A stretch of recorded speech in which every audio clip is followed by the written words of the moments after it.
Everyone, आपका स्वागत है आपके YouTube channel make future with science. आज कक्षा 11 के बायोलॉजी के अंदर मैं अध्याय 16 जिस चैप्टर का नाम है पाचन एवं अवशोषण। आज अपन पाचन और अवशोषण के बारे में पढ़ने वाले हैं। तो सबसे पहले बिंदु है वो है भोजन।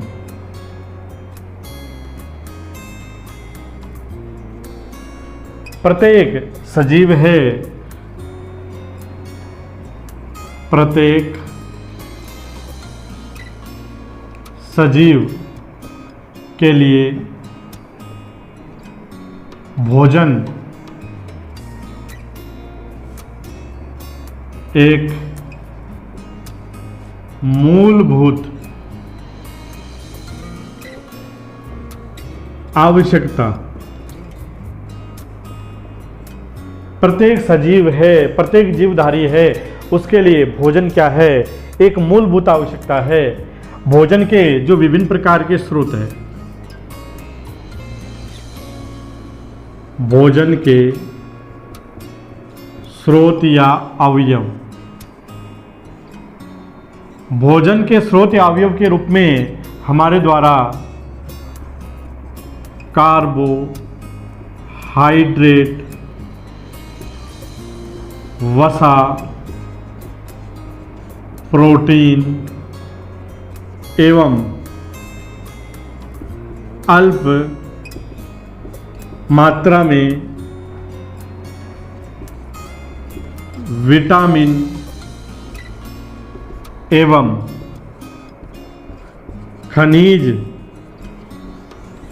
लवण का उपयोग किया जाता है। यानी भोजन के जो हमारे स्रोत है, विभिन्न प्रकार के प्रमुख प्रकार के स्रोत है, जैसे कार्बोहाइड्रेट हो सकता है, वसा हो सकती है, प्रोटीन है, विटामिन है और खनिज लवण है। इन सब का हमारे भोजन के रूप में मुख्य प्रोडक्ट के रूप में है, मुख्य अवयव के रूप में है, वो प्रत्येक जीवधारी के द्वारा है वो उपयोग किया जाता है। और जो भोजन ग्रहण करने की आवश्यकता है क्यों महसूस की जाती है? क्योंकि भोजन है वो हमें क्या करता है? ऊर्जा प्रदान करता है। भोजन हमें ऊर्जा प्रदान, भोजन हमें ऊर्जा प्रदान करता है, जो हमारी सभी उपापचयी जो क्रियाएं हैं, जो मेटाबॉलिज्म की जो क्रियाएं होती है, उपापचयी क्रियाओं को संपन्न करता है। इसलिए सभी प्रकार के जीवधारियों को किसकी आवश्यकता होती है? भोजन की आवश्यकता होती है। क्यों? क्योंकि भोजन के द्वारा प्रत्येक जीवधारी को किसकी आपूर्ति होती है? ऊर्जा की आपूर्ति होती है। और उस ऊर्जा के द्वारा उसके शरीर में संपन्न होने वाली विभिन्न प्रकार की जो उपापचय की क्रियाएं हैं, उन सभी प्रकार की क्रियाओं को संपन्न करने में सहायता मिलती है। इसलिए सभी प्रकार के जीवधारी है वो भोजन ग्रहण करते हैं। और जो भोजन ग्रहण करते हैं तो उनके द्वारा उनको ऊर्जा तो मिलती ही मिलती है, इसके साथ साथ कुछ प्रकार के कायिक पदार्थ भी प्राप्त होते हैं, जो क्या करते हैं? जो शरीर की वृद्धि एवं विभिन्न प्रकार के ऊतकों की मरम्मत करने में सहायता करते हैं। यानी इसके द्वारा जो विभिन्न प्रकार के कायिक पदार्थ हमें प्राप्त होते हैं वो क्या करते हैं, हमारे शरीर के अंदर वृद्धि करने का कार्य है वो इनकी सहायता से वृद्धि करने का कार्य है, और विभिन्न प्रकार के ऊतकों की मरम्मत करने का कार्य है वो किसके द्वारा होता है, उस भोजन के द्वारा प्राप्त जो विभिन्न प्रकार के अवयव होते हैं, स्रोत होते हैं, उनके द्वारा किया जाता है भोजन के अंदर। अब इसके अंदर बिंदु आता है आगे कि जो भोजन है उसके अंदर होने वाली जो क्रिया है, उस क्रिया के अंदर एक क्रिया आती है जिसको कहते हैं पाचन। तो भोजन के अंदर पाचन की क्रिया है वो किस प्रकार से संपन्न होती है, पाचन की क्रिया है वो किस प्रकार की क्रिया होती है, पाचन की क्रिया है वो किस प्रकार से संपन्न होती है। आगे बिंदु है पाचन एवं पाचन तंत्र। अपन यहाँ मनुष्य के अंदर पाचन एवं पाचन की क्रिया के बारे में बात करने वाले हैं कि मनुष्य में पाचन एवं पाचन की क्रिया है वो किस प्रकार से संपन्न होती है, कि मनुष्य के द्वारा जो पाचन की क्रिया की जाती है उस क्रिया के अंदर मनुष्य के द्वारा जो भोजन ग्रहण किया जाता है उस भोजन के अंदर विभिन्न प्रकार के जैव रासायनिक पदार्थों का उपयोग होता है, और विभिन्न प्रकार के जैव रासायनिक ऐसे पदार्थ होते हैं जो क्या करते हैं, हमारे शरीर में पाचन की क्रिया को संपन्न भी करवाते हैं। तो इस पाचन की क्रिया के अंदर जो पौधों के द्वारा सरल पदार्थ है उन पदार्थों को वो ग्रहण करके क्या करता है, प्रकाश संश्लेषण की क्रिया के द्वारा भोजन का निर्माण करता है, और पौधों के द्वारा बनाया हुआ जो भोजन होता है वही हम जीवधारियों के द्वारा या मनुष्य के द्वारा ग्रहण किया जाता है। तो पौधों के द्वारा जो भोजन बनाया जाता है वो भोजन किस प्रकार का होता है, एक प्रकार का जटिल पदार्थ होता है, और उस जटिल पदार्थ को विभिन्न प्रकार के जो एंजाइम्स होते हैं, विभिन्न प्रकार के जो एंजाइम हैं जिनको अपन जल अपघटनीय प्रकृति के एंजाइम भी कह सकते हैं, उन एंजाइमों के द्वारा उस जटिल पदार्थ को सरल पदार्थों में तोड़ना या सरल पदार्थ में टूटना क्या है, पाचन। तो इसको अपन परिभाषा के रूप में कैसे लिख सकते हैं, परिभाषा के रूप में अगर इसको लिखा जाता है तो क्या लिखा जा सकता है कि जटिल पदार्थ या इनको पोषक पदार्थ कह सकते हैं, कि जटिल पोषक पदार्थों को जल अपघटनी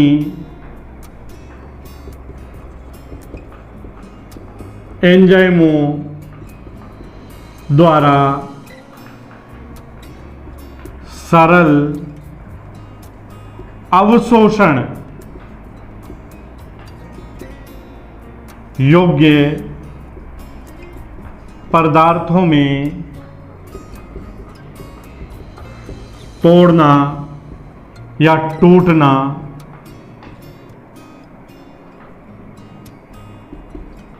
पाचन कहलाता है। एवं इस प्रक्रिया को जिस तंत्र के द्वारा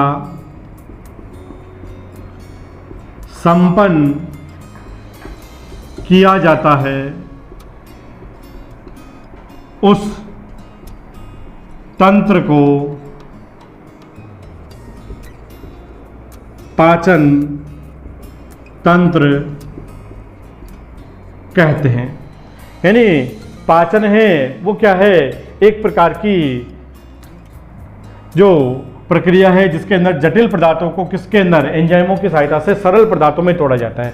तो इसको परिभाषा के रूप में, इसकी जो परिभाषा है उसको परिभाषा के रूप में क्या बताया गया है कि जो जटिल पदार्थ है या जो पोषक पदार्थ है जटिल प्रकृति के, उनको जल अपघटनीय एंजाइम्स है, उन एंजाइमों के द्वारा क्या किया जाए, सरल अवशोषण योग्य पदार्थों में तोड़ना या टूटने की जो प्रक्रिया होती है वो क्या कहलाती है, पाचन कहलाती है। और इस प्रक्रिया को जिस तंत्र के द्वारा संपन्न किया जाता है उस तंत्र को क्या कहते हैं? पाचन तंत्र कहते हैं। अब इस परिभाषा के अनुसार जो पाचन है वो एक प्रकार से जो पाचन की क्रिया संपन्न होती है, पाचन की क्रिया है वो एक प्रकार की जैव रासायनिक प्रक्रिया। पाचन है, पाचन की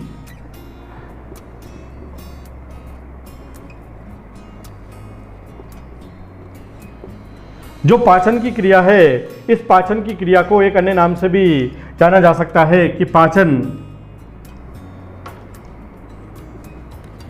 एक जैव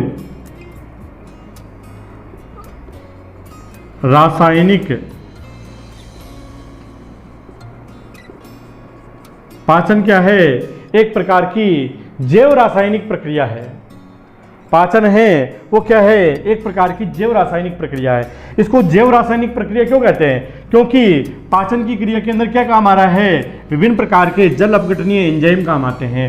और जो जल अपघटनीय एंजाइम होते हैं जो क्या करते हैं? जटिल जो पोषक पदार्थ होते हैं उनको सरल पदार्थों में तोड़ने का कार्य करते हैं। तो इसलिए पाचन को क्या कहते हैं? एक जैव रासायनिक प्रक्रिया है वो कहा जाता है। इसके साथ साथ जो पाचन है वो एक प्रकार की यांत्रिक या भौतिक पाचन है वो एक प्रकार की यांत्रिक या भौतिक प्रक्रिया है। पाचन है वो यांत्रिक या भौतिक प्रक्रिया है। पाचन को यांत्रिक या भौतिक प्रक्रिया कहने का जो तात्पर्य है, क्योंकि पाचन की क्रिया है वो कहाँ संपन्न होती है? पाचन की क्रिया है वो हमारे आहार नाल के अंदर संपन्न होती है। और आहार नाल का जो निर्माण है वो विभिन्न प्रकार की पेशियों की सहायता से होता है। और आहार नाल का निर्माण है जो विभिन्न प्रकार की पेशियों की सहायता से होता है, उन पेशियों के अंदर क्या होती है? कुछ गति संपन्न होती है। यानी जो आहार नाल की जो पेशियां हैं उन पेशियों में क्या होती है? कुछ अनिच्छिक क्रियाएं, यानी एक प्रकार से अनिच्छिक गति होती है।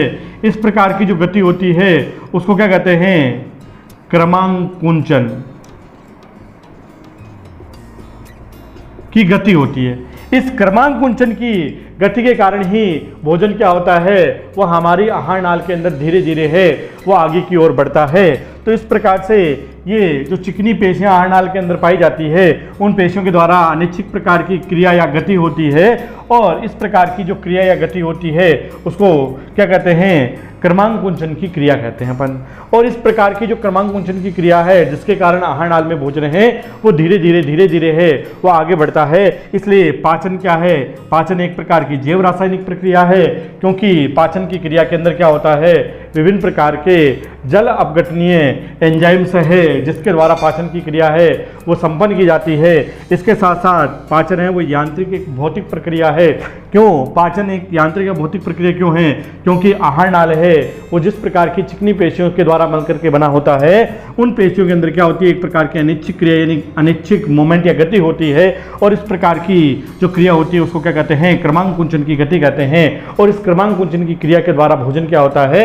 वो आहार नाल में धीरे धीरे है वो आहार नाल के विभिन्न प्रकार के भागों तक जाता है या गति करता हुआ आगे की ओर संचरित होता है। इसलिए अपन कह सकते हैं कि पाचन एक क्या है? यांत्रिक प्रकृति की प्रक्रिया है। इसलिए पाचन एक जैव रासायनिक प्रक्रिया और यांत्रिक प्रक्रिया हो सकती है।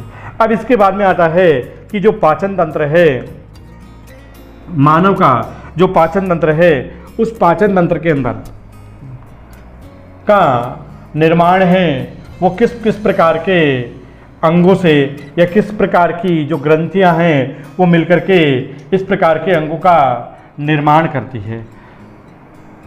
पाचन तंत्र है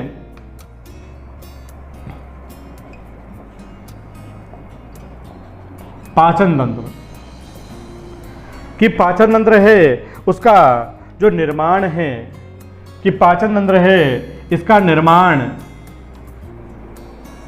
आहार नाल एवं विभिन्न प्रकार की सहायक ग्रंथियां मिलकर पाचन तंत्र का निर्माण करती है। कि जो आहार नाल है उस आहार नाल का जो निर्माण है, उस आहार नाल पाचन तंत्र का जो निर्माण है वो आहार नाल और विभिन्न प्रकार की जो पाचक ग्रंथियां हैं वो मिलकर के क्या करती है, पाचन तंत्र का निर्माण करती है। तो पाचन तंत्र के अंदर कौन कौन से, एक तो आहार नाल और एक विभिन्न प्रकार की सहायक ग्रंथियां हैं वो मिलकर के इसका निर्माण करती है। पाचन तंत्र के अंदर आहार नाल के साथ साथ जो सहायक ग्रंथियां होती है, उन सहायक ग्रंथियों के अंदर कुछ प्रमुख प्रकार की जो सहायक ग्रंथियां होती है, जिसके अंदर एक होती है लार ग्रंथि। जो लार ग्रंथियां हैं वो पाचन के अंदर भूमिका निभाती है। दूसरी है इसके अंदर एक आता है जो यकृत है, जो कि हमारे शरीर की एक सबसे बड़ी ग्रंथि है, वो भी इस पाचन की क्रिया में महत्वपूर्ण भूमिका निभाता है। और तीसरा इसके अंदर आता है अग्नाशय।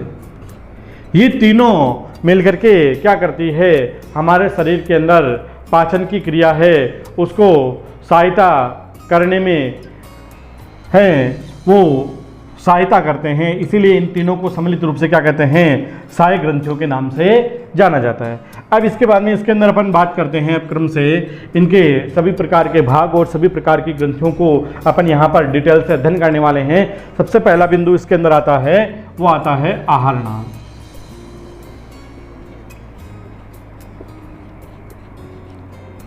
कि जो आहार नाल है, इस आहार नाल की आहार नाल का अग्रभाग मुख से प्रारंभ होकर, यानी आहार नाल है वो कहाँ से प्रारंभ होती है, वो हमारे मुख से है, वो प्रारंभ होती है। प्रारंभ होकर पश्च भाग में गुदा द्वारा बाहर की ओर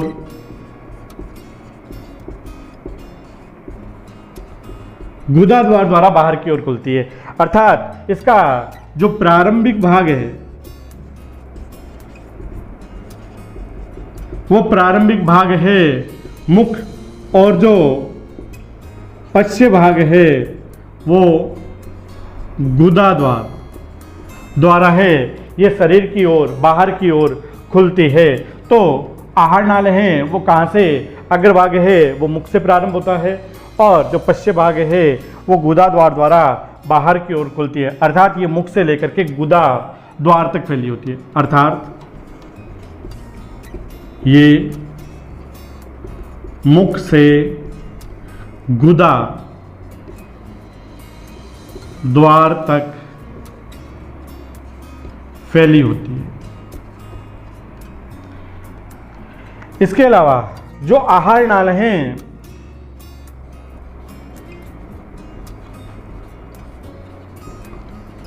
आहार नाल एक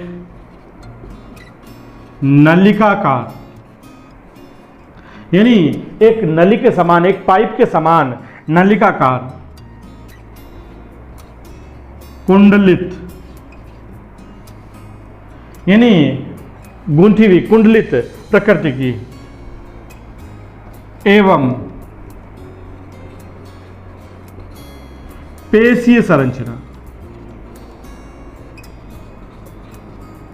पेशीय संरचना है, लंबी नलिकानुमा, कुंडलित और पेशियाँ। पेशियाँ मैंने इसलिए कहा क्योंकि इसके अंदर विभिन्न प्रकार की पेशियाँ होती है, जिसके अंदर विभिन्न प्रकार की अनिश्चित क्रिया होती है, जिसके कारण भोजन है वो आगे की ओर संचरित होता है। इसलिए इसको क्या कहा गया है, एक प्रकार की पेशीय संरचना है वो कहा गया है। आहार नाल की विशेषता होती है कि आहार नाल है वो जीवित अवस्था में इसकी मनुष्य में लंबाई लगभग 4.5 मीटर तक होती है, लेकिन मृत्यु के पश्चात ये शिथिलित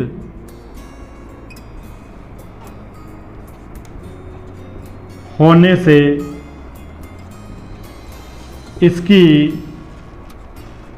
लंबाई 7 से 8 मीटर हो जाती है। यानी जो जीवित अवस्था है, मनुष्य है वो जीवित रहता है, तब तक उसकी लंबाई है वो 4.5 से लेकर के 5 मीटर तक है, वो इसकी लंबाई हो सकती है।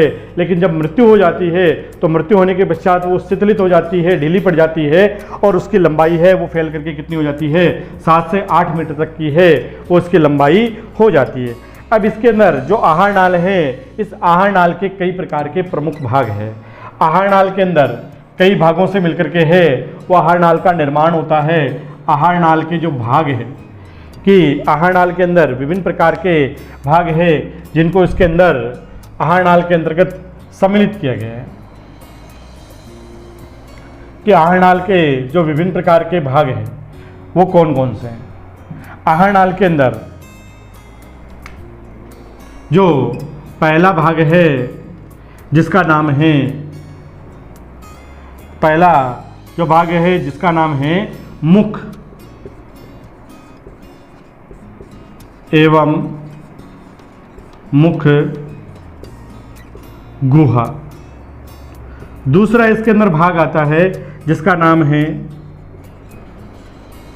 ग्रसनी। तीसरा जो भाग आता है जिसका नाम है ग्रसिका या ग्रासनाल। चौथा जो भाग है जिसका नाम है आमाशय। पांचवा जो भाग है जिसका नाम है क्षुद्रांत्र या इसको छोटी आंत भी कहते हैं। छठा जो भाग है जिसका नाम है बृहदांत्र।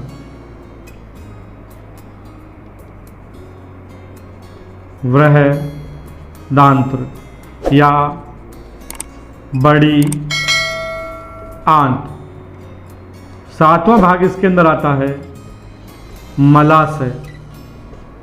और आठवां जो भाग है जिसका नाम है गुदा। इन 8 भागों से मिलकर के है वो किसका, आहार नाल का निर्माण होता है।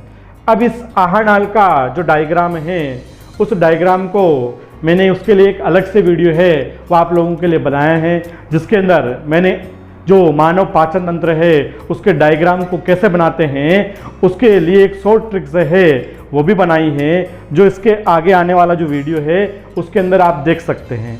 तो आज मैंने आप लोगों को पाचन तंत्र के बारे में है वो एक सामान्य जानकारी है वो देने का प्रयास किया है।